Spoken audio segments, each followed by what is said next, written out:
Hey, it's Dan. Just taking a little walk today. Hopefully, I've gotten better from the flu and I'm not too bad. I'm not going to be short of breath.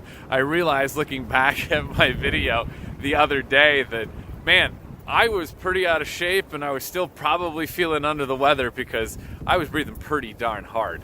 Speaking of breathing hard and having a hard time, I'm really big on analytics, and one of the hardest things that we have to do is measure everything that's going on.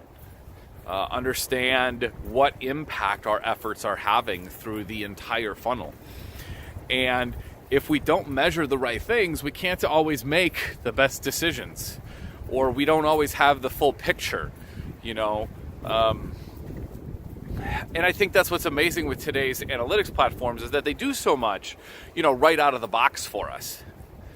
That, we don't have to configure so much and send every little piece of data that we want tracked into these analytics platforms.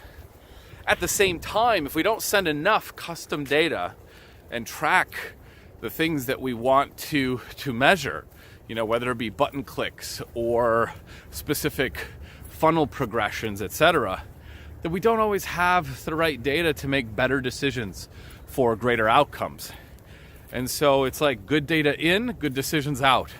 Bad data in, bad decisions out. So before I launch any campaign, or if I'm working with a new client and I'm doing my assessment with them at the beginning of the relationship, I really take stock of what's been going on. What are all the things that are important to my client, or what's important to your business and your team?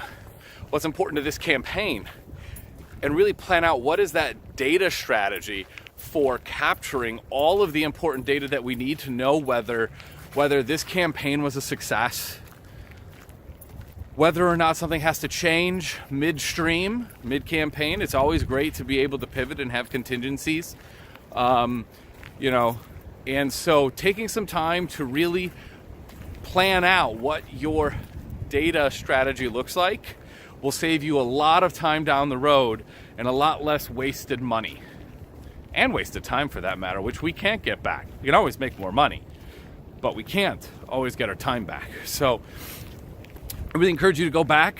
Had a couple of videos regarding goal tracking, UTM codes, and